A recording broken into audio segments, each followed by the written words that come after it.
본격적으로 한번 진행해 볼까 하는데요. 지금까지는 선생님 되기 전에 그런 준비 과정에 대해서 말을 해봤다면 지금부터는 선생님이 되고 보니까 이러이러한 점들이 있더라라는 거에 대해서 얘기를 같이 나눠볼까 합니다.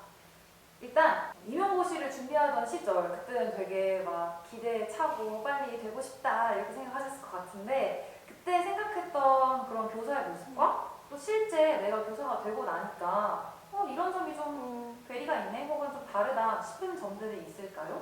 처음에는 선생님은 수업만 하면 되는 줄 알았고 생각보다 행정 업무가 너무 많더라고요. 그래서 어떤 날은 수업은 몇 시간 없는데 하루 종일 공문 작성하고 접수하고 뭐 분기마다 써야 되는 계획서가 또 있어요. 뭐 계획서하고 보고서 올리고 이렇게 하다가 시간이 다 간 적도 있었어요. 근데 제가 소규모 학교에 근무했었고 또 중학교다 보니까 이거는 학교마다 또 차이가 있을 것 같아요. 담당 교과에 수업 준비 팁이 있다면 각자 교과가 다르니까 얘기 나누는 것도 재밌을 것 같아요. 일단 국어를 맡고 계신 이 팀장님의 수업 준비 팁은? 제가 아직 병아리라서 팁이라고 하기엔 너무 거창한 것 같고 그냥 제가 집중하는 부분은요. 아무래도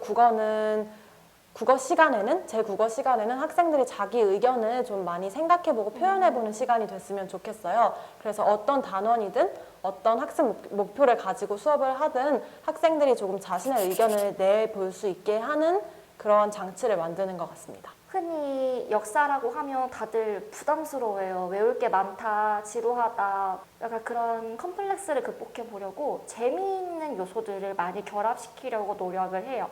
예를 들면 저는 교사가 재밌어야 그런 재밌는 분위기를 전달할 수 있다고 생각해서 제가 하는 보드게임에 접목시킨다던가 그래서 부루마블에 접목시켜서 한국사 부루마블 이렇게 만든다거나 일상 속에서 이걸 역사랑 어떻게 연결 지을 수 있을까 항상 과몰입 상태로 있는 것 같아요. 저 혼자만의 의견보다는 여러 사람의 의견을 참고하는 게 더 도움이 되기 때문에 쌤스타그램이라고 해서 인스타에 이렇게 샵 쌤스타그램 하면 굉장히 많은 자료가 나와요. 그게 역사인 경우도 있고 다른 과목인 경우도 제가 취사 선택하면 되니까 그렇게 참고를 많이 하고요. 그리고 공부를 할 때 학습지를 최대한 간결하고 구조화되어 있고 디자인적으로 보기 좋게 만들려고 해요. 폰트 하나 되게 고심해서 고르고 그래서 학기 말에 피드백 물어보면 학습지가 예뻐서 좋아요. 그러면 그게 너무 뿌듯하더라고요. 근데 진짜 듣다 보니까 여러분들이 제 담임 선생님이면 너무 좋겠다 이런 생각이 좀 드는 것 같아요. 계속해서 질문을 좀 드리면 나는 국어 선생님이야 혹은 나는 역사 선생님이야 라고 이렇게 소개했을 때 주변에서 가장 많이 여러분들께 하는 얘기들이 있을까요? 제가 흔히들 쓰는 뭐 줄임말이나 그런 용어를 쓰면 야, 너 국어 교사가 그런 거 써도 돼? 약간 이렇게 장난식으로 그런 얘기를 많이 들어요. 실제로 맞춤법 같은 거에 예민하신 편인가요? 이게 좀 그런 거 있어요. 좀 내가 카톡 하나를 보내도 자기 검열을 하게 되죠. 이거 띄어쓰기 다시 해야지. 역사는 어떨까요? 역사 관련된 이슈에 대해서 의견을 막 물어봐요. 공개적인 장소에서. 그럼 그때 너무 좀 긴장이 되고 내가 정말 끊임없이 공부를 계속 해야겠구나라는 반성을 하게 만드는 주변인들의 그런 혹독한 관리 속에서 나태해지지 않는 것 같습니다. 네, 워라밸 얘기도 한번 해보고 싶은데 퇴근하고 나서는 시간을 어떻게 보내는지가 굉장히 궁금합니다. 학교 생활을 하면서 생각보다 그 근무 시간 안에 수업 준비를 하기가 되게 힘들더라고요. 수업 갔다 오고 학생들 계속 찾아오고 뭐 행정 업무하고 이러다 보면 수업을 준비할 시간이 절대적으로 너무 부족해요. 그래서 수업에 조금 욕심을 내려면 퇴근 후나 뭐 주말, 뭐 야근해서라도 수업 준비를 하기도 하거든요. 그래서 생각보다 뭐 엄청 여유롭게 제가 지금까지는 쓰지 못했던 것 같아요. 뭐 연차가 쌓이면 또 모르겠지만. 근데 그래도 정해진 퇴근 시간은 4시이긴 하니까 뭐 끝나고 준비를 하든 주말에 몰아서 준비를 하든 어쨌든 4시 이후의 시간을 제가 좀 조절해서 쓸 수 있다는 것은 워라밸이 좋은 장점이라고 생각합니다. 저도 비슷해요. 수행평가 채점을 하거나 뭐 새로운 문제를 내거나 비슷한 것 같고요. 출장을 갈 때도 있고요. 그리고 무엇보다 저는 퇴근해서 쉬는 시간이라 생각하지만 보호자님들께서는 그때 이제 퇴근하셔서 겨우 짬을 내서 아이들 상담을 많이 요청하시기 때문에 이제 그런 시간을 맞추다 보면 사실상 일과 후에 집에 가서 상담 전화 받고 또 저는 중학교 3학년 담임이었거든요. 입시 상담하고 그러면서 시간이 생각보다 훅훅 갔던 것 같아요. 워라밸에 연결 지어서 이제 조금 우리가 누릴 수 있는 복지나 연봉에 대해서 말을 해볼까 하는데요. 그러면 교사분들의 연봉은 어떻게 되나요?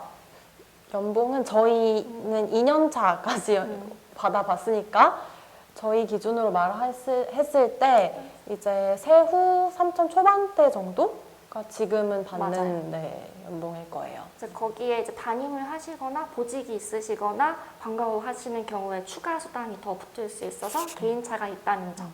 전 담임했는데. 어? 아무튼 네. 연결해서 복지, 선생님들이 누릴 수 있는 가장 좋은 복지, 베네핏이 있다면 어떤 게 또 있을까요? 저희는 그래도 방학이죠. 방학. 대학원 파견이라고 해서 계속해서 공부를 하고 싶으신 선생님들을 위해서 나라에서 보장해주는 제도가 있어요. 그래서 파견 시험에 합격을 하면 2년 동안 본봉을 받으면서 대학원에서 필요한 교육을 이수할 수 있다는 장점이 있습니다. 그래서 그 시험의 경쟁률이 엄청 높은 편이에요. 그래서 지금까지는 굉장히 그런 제도적인 부분에 대해서 얘기를 해봤다면 지금부터는 우리 두 분이 가진 스토리, 이야기들을 같이 좀 더 나눠볼게요. 학생들을 가르치면서 가장 보람찼던 순간이 있다면 지금 막 떠오르는 그런 기억에 남는 순간들이 있을까요? 이번에 고등학교 3학년 담임이었기 때문에 졸업을 시켰어요. 그때 이제 학생들이 졸업식 날 찾아와서 다른 반 학생들도 찾아와서 선생님이랑 수업해서 너무 행복했고 뭐 고마웠다 이런 이야기를 해줬을 때 그래도 내가 1년 잘 살았구나 이런 보람이 느껴졌던 것 같습니다. 저도 비슷해요. 저도 제 수업 좋았다는 이야기가 가장 보람됐어서 전혀 역사에 흥미 없던 아이가 어느 순간 손을 들고 발표를 하기 시작했을 때 그러면 저는 진짜 엄청 칭찬해 주거든요. 그때 아이의 표정에서 살짝 스치어가는 그 부끄럽지만 뿌듯함, 내가 정말 잘했나? 이런 표정을 볼 때 너무 귀엽고 저런 걸 정말 잘 살려줘야 얘가 나중에 역사를 더 열심히 공부하겠구나. 의욕도 나면서 보람도 동시에 느끼는 순간이었어요. 그렇다면 기억에 남는 학급 반이라든지 특별한 학생? 그런 기억나는 또 어떤 이벤트나 뭐 학생 이런 게 있을까요? 일단 작년에는 첫 담임이었고 올해는 처음으로 제자들을 졸업시켰어요. 그래서 작년, 올해 이렇게 두 학급은 정말 평생 기억에 남지 않을까 싶은데요. 그리고 또 개인적으로는 지금 이렇게 떠올려 보자면 그래도 아픈 손가락이었던 아이들이 좀 기억에 많이 남아요. 예를 들어 뭐 가정 환경적으로 조금 힘든 일이 있어서 제가 많이 신경을 썼던 아이들이라든지 좀 몸이 아파서 신경이 많이 쓰였던 아이들이 조금 기억에 남는 것 같습니다. 작년에 처음으로 담임을 하게 됐는데 우리 3학년 1반이 가장 기억에 남을 것 같고요. 담임이 아니었는데도 제가 이번에 학교를 옮기거든요. 저 전근 간다니까 중학교 2학년 남자아이가 그 큰 눈으로 눈물 뚝뚝 흘리면서 가지 말라고 오는 게 너무 귀여웠어서 기억에 남습니다.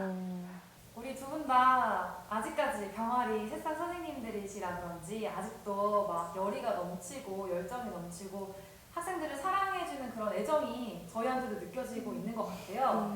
그래서 약간 마지막으로 우리 맡으신 학생들에게 한마디 해보신다면?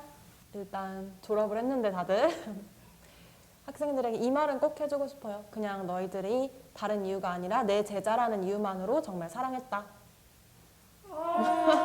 감동적. 다들 그럴 것 같아요.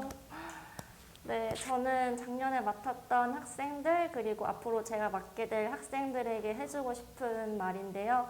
나는 너희를 사랑할 거니까 너네도 날 사랑해줘.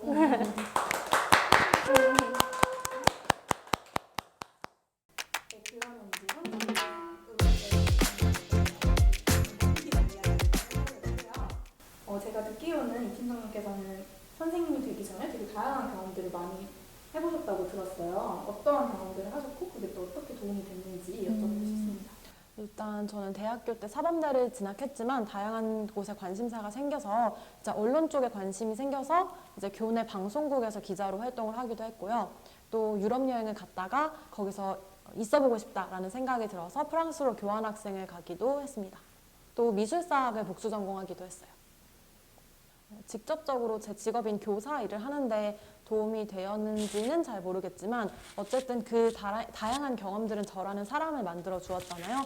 그래서 그 경험들이 제 시야를 조금이라도 더 넓혀 주었고 제가 다양한 가치를 이해하는데 도움을 주었다면 지금 제가 학생들 앞에서 더 나은 선생님이 될 수 있지 않을까 하는 생각이 듭니다. 외국어 공부하는 걸 좋아해서 독일어나 영어를 배워왔었는데요.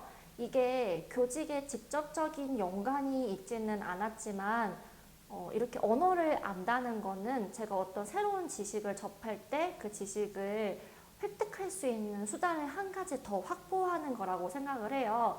또 저는 과목이 역사다 보니까 옛 글로 적힌 사료를 접할 기회가 많은데 그때 독일어나 영어를 안다는 건 그 나라의 언어로 쓰인 역사를 접하는데 좋은 수단이 되기 때문에 지금의 저보다는 앞으로의 저에게 더 도움이 될 것 같아요. 2년 동안 교사로 근무하시면서 느낀 점 혹시 있으실까요? 다양한 생각을 하게 했던 점을 얘기해보자면 사실 저는 지금까지 성취감을 원동력으로 살아왔던 사람이거든요.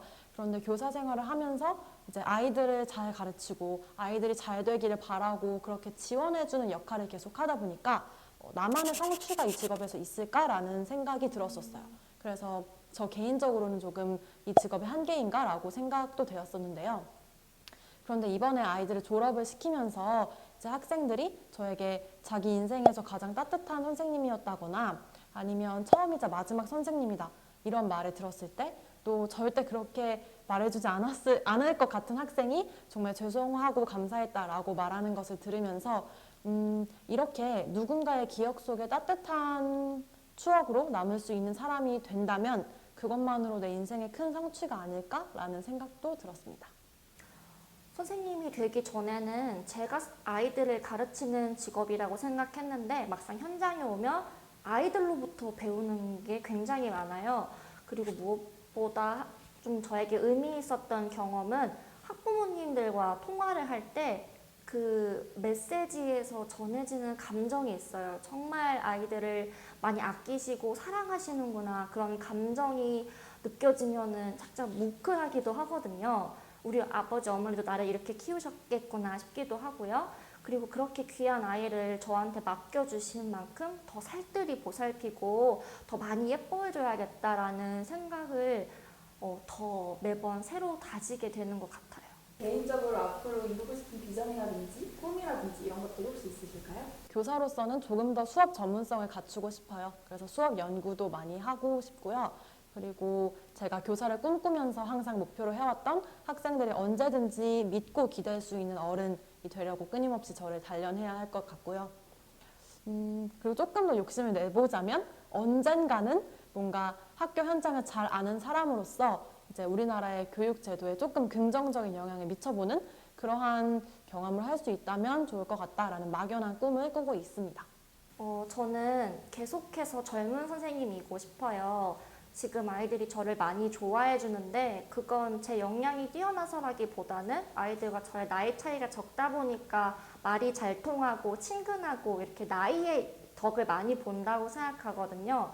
그래서 제가 앞으로 나이는 먹어가겠지만 생각이 열려있고 배울 자세가 되어있고 그래서 얼마든지 아이들과 소통하면서 새로운 교육 방식도 적극적으로 받아들이는 생각이 젊은 교사가 되고 싶습니다. 저는 교과 전문성을 겸비하고 싶어서 기회가 된다면 파견도 너무 가고 싶고요. 예전에 배웠던 외국어들을 활용할 수 있으면 좋을 것 같아서 국제학교에서 근무하는 경험도 꼭 쌓아보고 싶어요. 마지막 질문인데요. 지금의 이 팀장님에게 해주고 싶은 말이 있다면 큰 소리로 해주세요. 네. 하고 싶은 거 다 해! 지금까지 잘해왔어. 역시 너야.